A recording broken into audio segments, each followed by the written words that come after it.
Azad Samaj party के प्रमुख चंद्रशेखर बुलंदशहर से लड़ेंगे आगामी विधानसभा चुनाव। आजाद समाज पार्टी के राष्ट्रीय अध्यक्ष चंद्रशेखर आज बुलंदशहर आजाद समाज पार्टी के मेरठ मंडल प्रभारी धर्मेंद्र गौतम के देहांत के बाद शोकाकुल परिवार के पास सांत्वना देने पहुंचे थे। बुलंदशहर में मीडिया ने आजाद समाज पार्टी के राष्ट्रीय अध्यक्ष से आगामी विधानसभा चुनावों को लेकर सवाल जवाब किए, जिसमें उन्होंने कहा कि पार्टी का नेतृत्व अगर उन्हें बुलंदशहर से लड़ाने का इच्छुक होगा तो वह बुलंदशहर से चुनाव लड़ेंगे, लेकिन उनका चुनाव लड़ने का निर्णय पार्टी का शीर्ष नेतृत्व ही तय करेगा। चंद्रशेखर ने बुलंदशहर की भूमि को अपनी कर्म भूमि बताते हुए कहा कि जैसे सपा के लिए सैफई और योगी जी के लिए गोरखपुर कर्म भूमि है, इसी तरीके से बुलंदशहर को मैं अपनी कर्म भूमि मानता हूँ और बुलंदशहर की जनता की हर उम्मीदों पर खरा उतरने का वादा करता हूँ।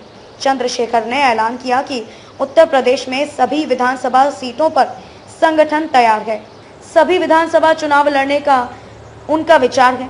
भारतीय जनता पार्टी को उत्तर प्रदेश में हराने के लिए आजाद समाज पार्टी किसी भी संगठन, किसी भी राजनीतिक दल से गठबंधन को विधानसभा चुनाव में तैयार है। सुप्रीम कोर्ट द्वारा आरक्षण पर की गई टिप्पणी पर उन्होंने विरोध किया है और सवाल खड़े किए हैं।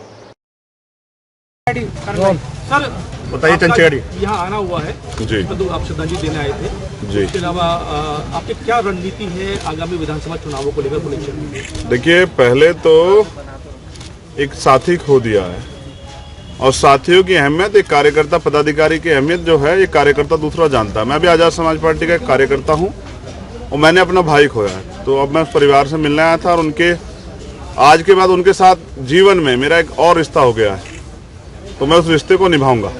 हमारी बच्ची है जो डॉक्टर बनना चाहती, तो मैंने परिवार से वादा किया कि उसको डॉक्टर बनाने के लिए जो परेशानियां, जो भी समस्या आएंगी, उनका समाधान हम लोग करेंगे।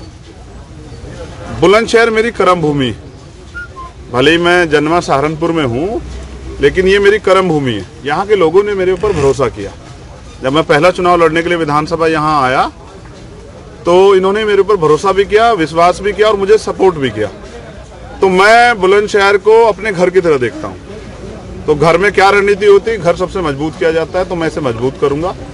और जिस तरह से अभी हमारे कार्यकर्ताओं ने पिछले हफ्ते जो मीटिंग की थी उसमें मांग उठी थी कि मुझे यहाँ से चुनाव लड़ना चाहिए, तो अगर हमारे कार्यकर्ता कहेंगे तो मैं यहाँ से चुनाव जरूर लड़ूंगा। लेकिन हमारा अंतिम लक्ष्य ये है कि वर्तमान में जो उत्तर प्रदेश में गुंडा राज चल रहा है, जैसे कि अभी आपकी जानकारी के लिए बताऊं कि हाथरस पीड़िता जो है उसके वकील और उनके परिवार पे कल कोर्ट रूम में हमला हुआ।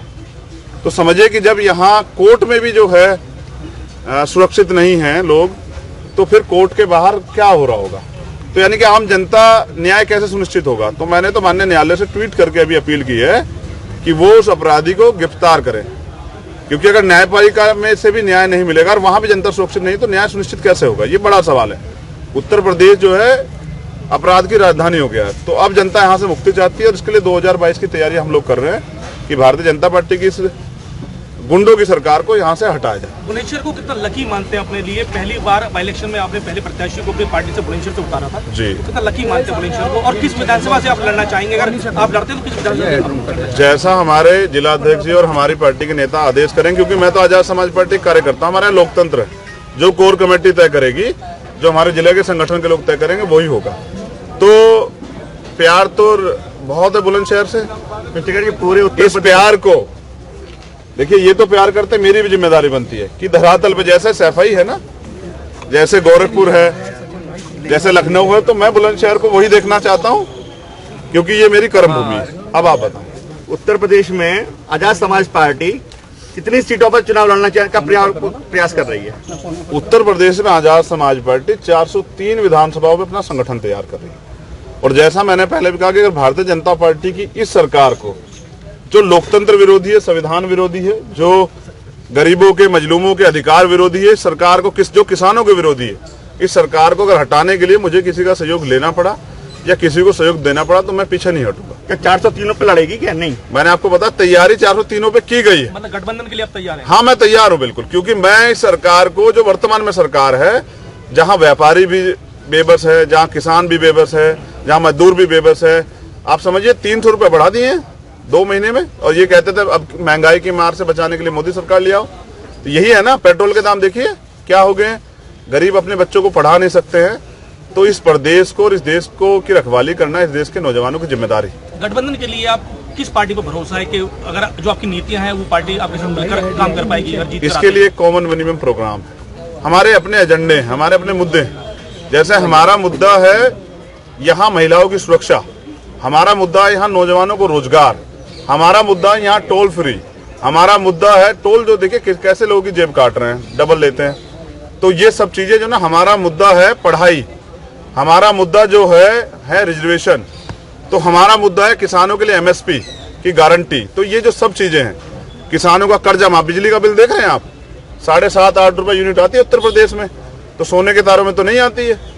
तो ये सरकार तो छलावा कर रही है, धोखा कर रही है, धर्म से पेट नहीं भरा जा सकता। चंद्रशेखर जी, भाजपा को वसीम रिजवी ने सुप्रीम कोर्ट में कुरान पाक को लेकर के एक याचिका दाखिल की, जिसके कई पार्टी विरोध में आई, उसको लेकर के आपकी पार्टी ने क्या किया? देखिए, मेरा सबसे पहले मेरा स्टैंड था कि ये गलत है। देखिए, भारत में धार्मिक स्वतंत्रता है और इसलिए के लिए कॉन्स्टिट्यूशन के आर्टिकल 25-26 है, किसी भी धर्म पे या उसके धर्म के मानने वाले लोगों के साथ खिलवाड़ नहीं हो सकती। वसीम रिजवी का बयान कठोर जो है आलोचना के लायक है और मैं उन पर चाहता हूं सख्त से सख्त कार्रवाई, जिससे कि यहाँ इस्लाम धर्म के मानने वाले लोगों को ठेस ना पहुंचे। भाजपा को